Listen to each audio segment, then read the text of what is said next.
kept that cinder, you know. Put it in a locket or something. Hadn't been for that cinder, maybe we'd never have met. Oh, don't say that, Shawnee. We had to meet.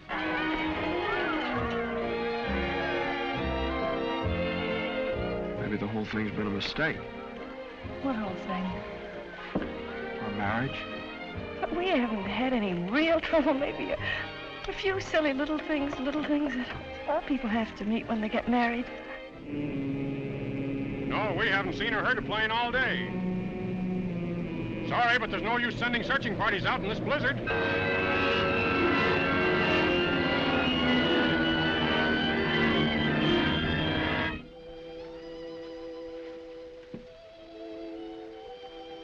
Well, Charlie. Hello, Jane.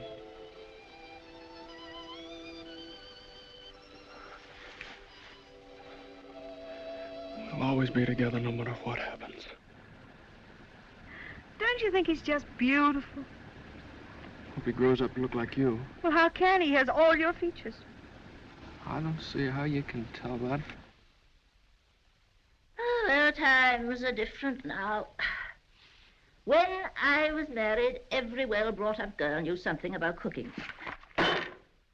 Why, Jane, what is it? I can't cook. I can't keep house. I don't know how to bring up a baby. I'm sure I don't know what you're talking about. Oh, yes, you do. You resented me from the first moment you saw me. You resented me because you wanted Johnny to marry Eunice Doolittle.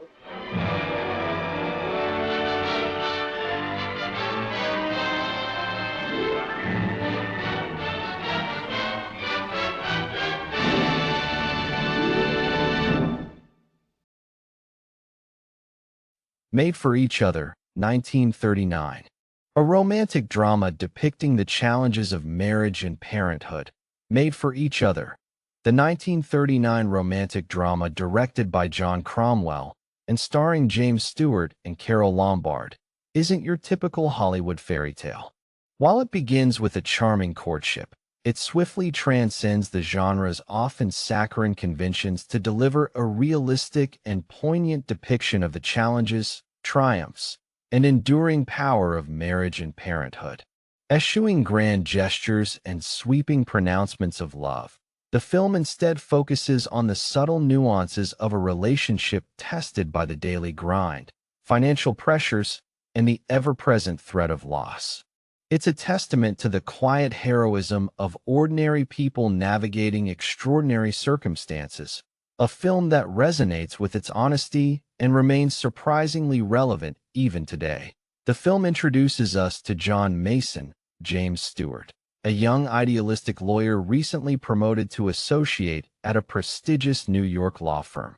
John is initially timid and unsure of himself, a stark contrast to the vivacious and independent Jane, Carole Lombard, a secretary he meets during a brief business trip.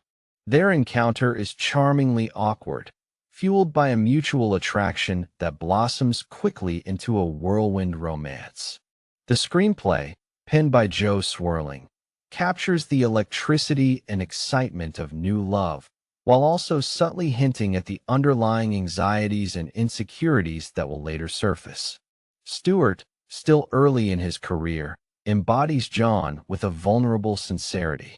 He perfectly captures the character's naivety, ambition, and inherent goodness, making him instantly relatable to the audience. Lombard, already a celebrated comedic actress, showcases her dramatic range as Jane. She brings a warmth, intelligence, and underlying strength to the role, demonstrating her ability to imbue even the most conventional scenes with depth and nuance. Their chemistry is undeniable, a palpable feeling that their characters are genuinely made for each other. The early scenes of their courtship are filled with light-hearted banter and stolen moments, providing a delightful contrast to the hardships that lie ahead. Their marriage, a hasty decision driven by passion and impetuousness, is portrayed not as happily ever after, but as the beginning of a long and arduous journey. Immediately after the wedding, reality crashes down upon them. John's promotion doesn't come with the raise that was promised, and they are forced to live in a cramped apartment, far removed from the comfortable lifestyle they had envisioned.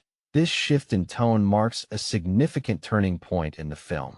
The romantic idealism begins to fade, replaced by the harsh realities of financial strain and the pressures of adult responsibility. John and Jane find themselves struggling to make ends meet, their initial optimism slowly eroding under the weight of unpaid bills and mounting debt. This is where the film truly shines, offering a glimpse into the everyday struggles of a young couple trying to build a life together in a world that often feels indifferent to their dreams. The arrival of their son, John Jr., further complicates matters. While bringing immense joy to their lives, the baby also amplifies their financial woes and introduces new anxieties. The film doesn't shy away from depicting the raw exhaustion and emotional toll of parenthood, portraying Jane as a devoted but overwhelmed mother struggling to balance her maternal instincts with the demands of her own personal needs. The film masterfully portrays the subtle ways in which stress and frustration can chip away at the foundation of a marriage.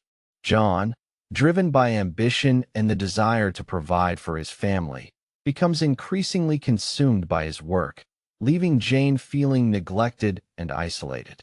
Their communication deteriorates, replaced by terse exchanges and unspoken resentments. The film subtly explores the power dynamics within their relationship, highlighting the societal expectations placed upon men as providers and women as caretakers, and the strain these expectations can place on a marriage. A particularly poignant scene depicts a moment of intense frustration between John and Jane. After a long and tiring day, John returns home to find the apartment in disarray and Jane visibly exhausted. He explodes in anger, accusing her of not managing their finances properly. Jane, equally frustrated and feeling unappreciated, lashes back, accusing him of being selfish and neglecting his family. The scene is raw and unflinching, showcasing the vulnerability and imperfections that lie beneath the surface of even the most loving relationships. The film doesn't offer easy solutions or simplistic answers to the challenges faced by John and Jane. Instead, it acknowledges the complexities of human relationships and the constant effort required to maintain a loving and supportive partnership. It's in their moments of vulnerability and conflict that their love for each other is truly tested and ultimately reaffirmed. The film's climax revolves around a life-threatening illness that afflicts John Jr. The family is plunged into despair as doctors struggle to diagnose and treat the child's condition. This crisis forces John and Jane to confront their deepest fears and rediscover the strength and resilience that lies within their relationship. They put aside their differences and rally together, united by their shared love for their son. In a desperate attempt to save John Jr., John embarks on a perilous flight to obtain a rare serum that may offer a cure. This sequence, filled with suspense and dramatic tension, underscores the lengths to which parents will go to protect their children. The scene is not just about John's physical courage, but also about his emotional growth.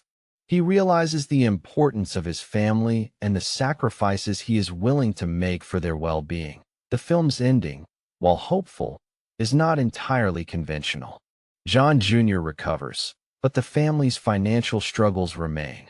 The film does not offer a fairy tale resolution, but instead suggests that life will continue to be a series of challenges and triumphs. However, it leaves the audience with a sense of enduring optimism, believing that John and Jane, armed with their love, resilience, and commitment to each other, will be able to navigate whatever obstacles life throws their way. Made for Each Other stands apart from other romantic dramas of its era due to its unflinching honesty and its focus on the ordinary rather than the extraordinary. It's a film that celebrates the small triumphs of everyday life, the quiet acts of love and support that hold families together in the face of adversity. The film doesn't shy away from depicting the difficulties of marriage and parenthood, but it also emphasizes the profound rewards that come from building a life together, weathering storms, and emerging stronger on the other side. The film's enduring appeal lies in its relatability. The struggles faced by John and Jane are universal, echoing the experiences of countless couples throughout history. The film reminds us that love is not just about grand gestures and romantic pronouncements, but also about the everyday acts of kindness, understanding, and forgiveness that sustain a relationship over time. James Stewart and Carole Lombard deliver exceptional performances, imbuing their characters with depth, vulnerability, and a palpable sense of humanity. Their chemistry is undeniable, making their relationship feel authentic and believable. The supporting cast, including Lucille Watson as John's overbearing mother and Charles Coburn as his sympathetic boss, adds further depth and texture to the film. John Cromwell's direction is masterful, creating a sense of intimacy and realism that draws the audience into the world of John and Jane. The film's cinematography, by Leon Shamroe, is equally impressive, capturing the emotional nuances of the story with subtle lighting and framing techniques. Made for Each Other is more than just a romantic drama. It's a timeless portrait of marriage and parenthood, a testament to the enduring power of love and resilience in the face of everyday life. It's a film that continues to resonate with audiences today, reminding us of the importance of cherishing our loved ones, supporting each other through difficult times, and finding joy in the small moments that make life worth living. It's a reminder that even in the midst of hardship, a strong partnership, built on love and mutual respect, can overcome any obstacle. It's a film, ultimately, about the beautiful, messy, and ultimately rewarding journey of making a life together.